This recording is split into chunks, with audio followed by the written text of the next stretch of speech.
Like all the rest of my episodes, this episode is very personal. And before we get started, please go ahead and subscribe to my YouTube channel if you didn't already. And go ahead and turn your post notifications on. Don't forget to like and share as well to people that you think that might need to hear this. In a lot of Black households, we was always taught how to survive, but was never taught how to heal. See, mental health was never really talked about. Matter of fact, it wasn't talked about at all. Child, it was more so, girl, just pray about it. Boy, just pray about it. Or just keep pushing, or you got this, just stay strong. Now, don't get me wrong. Our grandparents and our parents, they loved us truly. They really did. But they was taught only what they was only doing what they was taught. Because in their household, they were just getting by with the same thing. So they just passed it on down to us. So today, let's talk about it.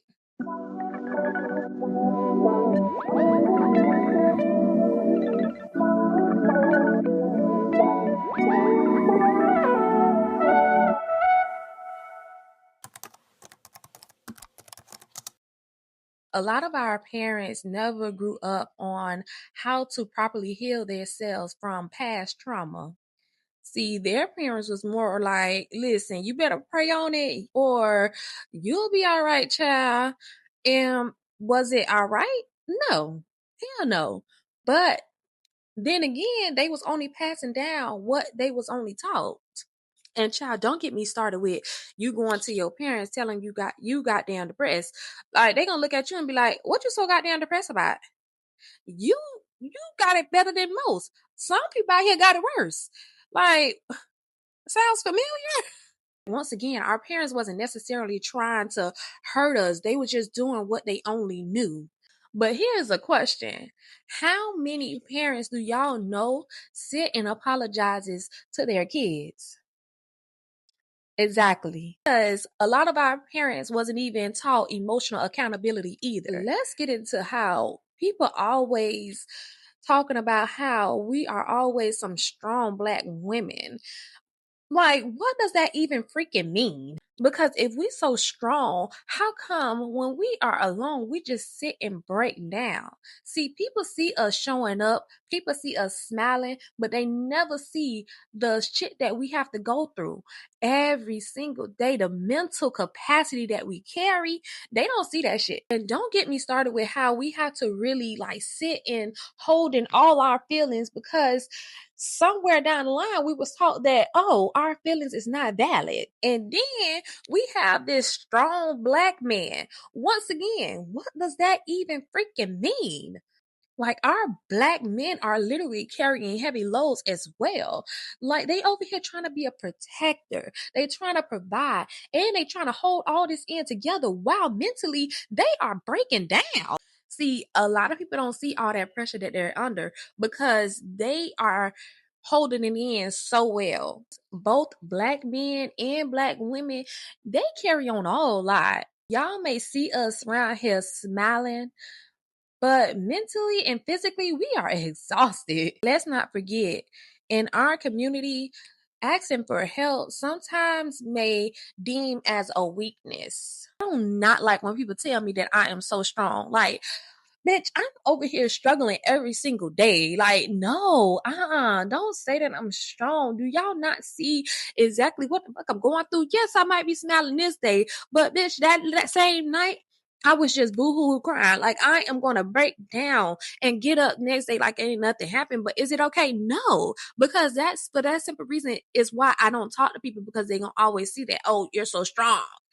And if I vent to people, they're gonna be like, oh, nah, nothing ain't wrong with you. Or it goes in one ear and out the other. You know, that's why so many people suffer in silence because of the things that happens. Like nobody is there to listen to you or have a shoulder to lean on. You don't have that. As soon as they can come to you and lean on you and you listening, you can be a good person to listen. You giving that good advice. But the minute you need that person, they just seem to just storm on out the way, child, forget about you, and they don't even know who you is. That is crazy to me. Child, let's get into this depression, okay? People always had this view of depression as, oh, I am so sad, or I'm laying in the bed all day and eating cake and ice cream, getting fat about a day. Like, they really view it as that. But no, depression can look like anything. See, depression, it looks different in everybody. Some people, they isolate themselves and throw themselves into work, or some people, they is just like exhausted. Some of them, they sleep too much. Some of them, they sleep too little. Some of them even lose motivation. And sometimes some of them, like myself, they pretend like everything is just perfectly fine. Just because a person is around here smiling, kikiing, that doesn't mean they're not struggling, okay? Let's get into this anxiety. Anxiety looks different in Black people, totally different from others. I'm just going to call it as it is. Because you can be having a full blown panic attack, and somebody can be around here saying that you have a whole damn attitude. That was me. Like, when I'm having anxiety, like, my attitude really do change. Like, I'm very irritated. You can really tell when I'm going through anxiety and I'm just trying to really calm myself down is when I'm having my headphones on. Like, I could be really full blown listening to music or trying to listen to a book just to calm myself down. Half of the times I'm not even listening to nothing. It's just the fact that I don't have the noise that's surrounding me. If that is blocked out, I am okay. Like, I can calm down from that. Anxiety to me looks like constant worrying. Also, fear of letting people down, overthinking, also being a people pleaser, real bad headaches, having chest pains. Like, all these come hand in hand with anxiety. And the minute you go and tell your mama or your daddy that you have anxiety, listen, the first thing they say is, oh, that's just bad nerves. Shake the devil off. Listen, don't let anybody make you feel bad about having anxiety. And having anxiety alone is very exhausting. Have you ever felt exhausted before you even started your day? If so, please, baby, get some rest. It's important. Now, let's get into something that might start shaking up the table, but we need to hear it. And that is church versus therapy. See, in a Black household, therapy wasn't always encouraged. It was always pray about it, or God gonna fix it. Like, don't get me wrong, I believe in God wholeheartedly. He have brought me through some of my darkest moments of my life, and I appreciate that. But I also believe that God can work through the people that he put on this earth, like the counselors, the therapists, the doctors, also the medication when needed, of course. He put all that into perspective for us to use. I know some people be thinking like, oh, if I go to therapy, I don't have faith in God. Listen, that is not true at all. God and therapy can absolutely coexist. Take me for an example on how I am having faith in God, but also doing the work as well. For me, I'm going to all my appointments when they are set, not skipping not one. I'm taking the infusions that is needed in order for me to get my eyes healed. I'm not skipping a beat. I'm putting in that work, but also I am trusting God through the whole process. Faith does not mean stop taking care of yourself. God will answer prayers just by simply placing people on this earth just to help you, and we help each other. As my beautiful Black people, yeah, I love y'all down. We have the opportunity to sit here and actually break generational cycles. When I say breaking generational cycles, I mean, let's start off first with communicating the right way. One thing about it, when we are communicating, we are doing a whole lot of hooting and hollering, and that is uncalled for, very unnecessary, as a matter of fact. I feel like we can all have a conversation face to face without doing all the yelling. You have to listen to understand, not just trying to get your point across. Also, let's normalize setting some damn boundaries because I feel like that right there alone, it needs to happen. We don't have no type of boundaries when it comes to each other. If somebody has sat and hurt you in a manner that you did not like and you felt very uncomfortable, you take it to them and you let them know. Now, if you have told them about that certain issue and they refuse to listen or say forget about it, listen, just just go ahead and distance yourself. It is okay. Trust me. Also, we have to learn how to heal from our childhood wounds. Once we heal from our childhood wounds, this can really keep our future children's from healing from our wounds, our trauma tomorrow. Breaking these generational cycles is not easy and it's not for the goddamn weak because you're gonna always be labeled as the black sheep. They're gonna be talking behind your back saying who do she thinks they are, or they think they better than us, like who they think they is, like this, that, and the third. But you know what, baby? Let them talk. Please let them talk because at the end of the day, it doesn't even matter. Growth really makes people uncomfortable. And sometimes when you're going through some healing phases in your life, it requires you to be distanced, even from the ones that you love. Do that mean that you don't love them? No, absolutely not. It just means that you requires your peace more than anything in the world. Check on your strong friends.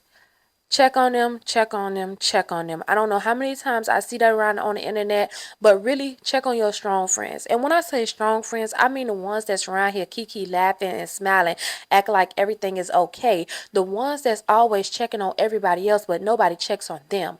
The ones that everybody depend on, but they don't have nobody to depend on at the end of the day.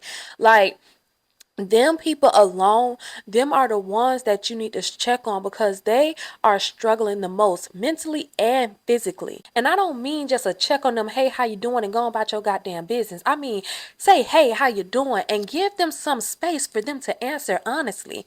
And when I say honestly, I mean let them break down in front of you. Let them be vulnerable for a change. Let them lay a load out on you for that one time that they need you, that they don't have to feel like they have to put up a wall all the time when talking to you every single moment. And when I say that, I mean like sometimes this person can be having a whole conversation with you. That person could be having a whole conversation with you, but the moment they feel like, oh, you're looking down at your phone texting, or you're looking away, or you getting up to walk in the mix of them talking, or you even having conversations with other people in the mix of them talking, or is breaking down and letting you know exactly how you feel.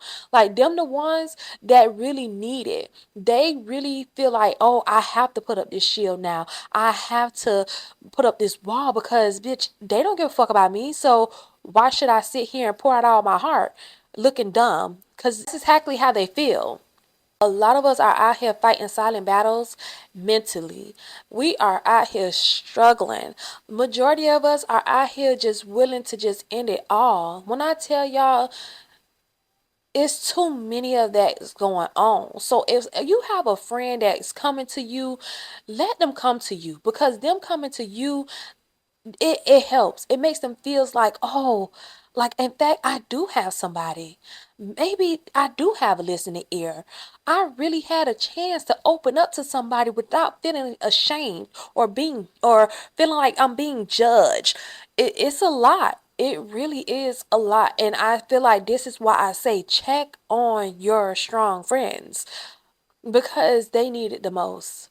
They need it the most. It's too many um suicides out here that's going on and I don't like it. So y'all already know. I want to hear from y'all. I want to know, have you ever dealt with mental health? Were you able to even talk about it growing up? Do y'all think the black community is getting better with talking about mental health? And what is one thing that has helped you heal? Healing isn't pretending that life has not hurt you. As a matter of fact, it's about choosing not to let that hurt define the rest of your story. And listen, if nobody never told y'all this, I'm telling y'all this today. You are allowed to heal. You are allowed to rest, and you are allowed to ask for help. Remember, you are allowed. You are allowed. You are allowed. I just want to say thank y'all so much for tuning in to this week's episode. Until next time, this have been Life with Cole. Let's talk about it. And remember, take care of yourselves, and I will definitely see y'all in the next episode. All right. Bye.